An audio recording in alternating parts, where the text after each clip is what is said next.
आदरणीय सायकर सर आपले मनोगत व्यक्त करताना. हॅलो माय टेस्ट. हा तर 1999 बॅच विद्यार्थ्यांचा 10वी आणि ब च्या वर्गांचा गेट टुगेदरचा कार्यक्रम आहे आणि या कार्यक्रमानिमित्त आयोजित हा जो प्रोग्राम केलेला आहे या कार्यक्रमाचे अध्यक्ष आपल्या विद्यालयाचे माजी प्राचार्य माननीय श्री मोरे चंद्रकांत सदाशिव, त्याचप्रमाणे स्टेजवर विराजमान असलेले माजी प्राचार्य खेडे सर, विद्यमान प्राचार्य भापकर सर, आदरणीय घाटणेकर मॅडम, त्याचप्रमाणे माझे गुरु आदरणीय अण्णासाहेब मोरे पाटील, पलीकडे माझे मित्र बसले सहकारी मित्र लोखंडे सर,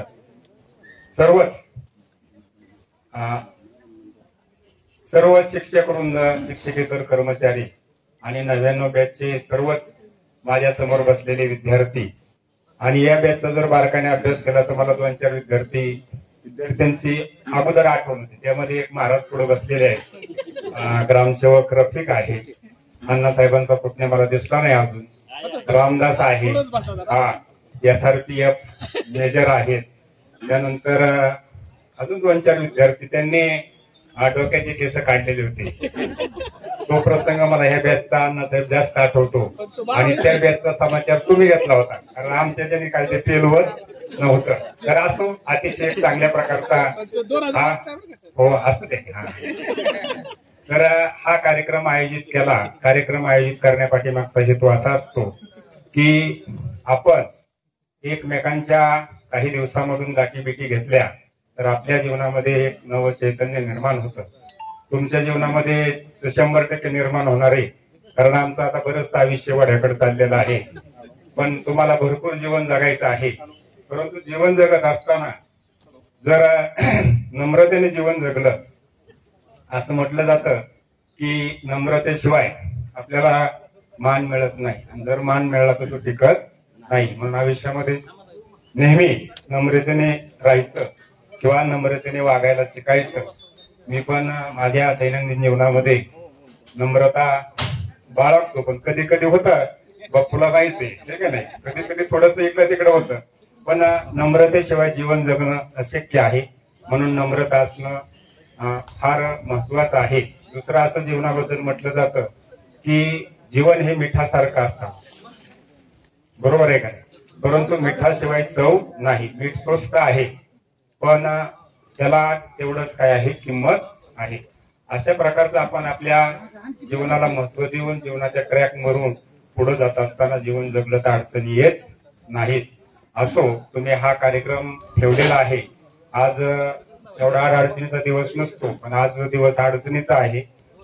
सूळ आणि पाहुणे यांचं लग्न होतं, त्या लग्नामुळे उशीर झाला. त्यानंतर आपलं गेट टुगेदर आहे. हे गेट टुगेदर झाल्यानंतर काकांचा कार्यक्रम आहे पोदवायचा. त्या कार्यक्रमाला सिनियर शिक्षक त्यांच्या कार्यक्रमाला जाणं गरजेचं आहे.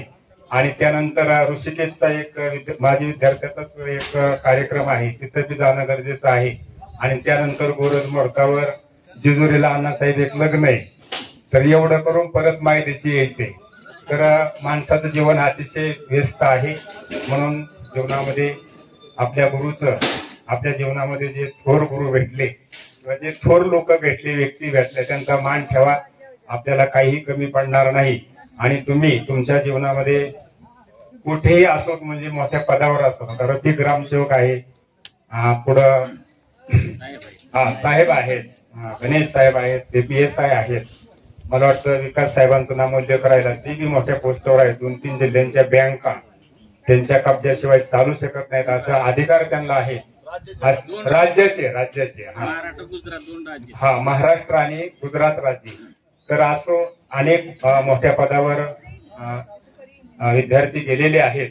जरी गेले असले तरी त्यांनी थोरांचा काय ठेवायचा आहे, मान ठेवायचा आहे. एवढं करा, काही कमी पडणार नाही. असो, वेळ घेण्यासारखे दिवस नाहीत. मी या ठिकाणी थांबतो. जय हिंद, जय महाराष्ट्र. धन्यवाद सर आपले मनोगत व्यक्त केल्याबद्दल.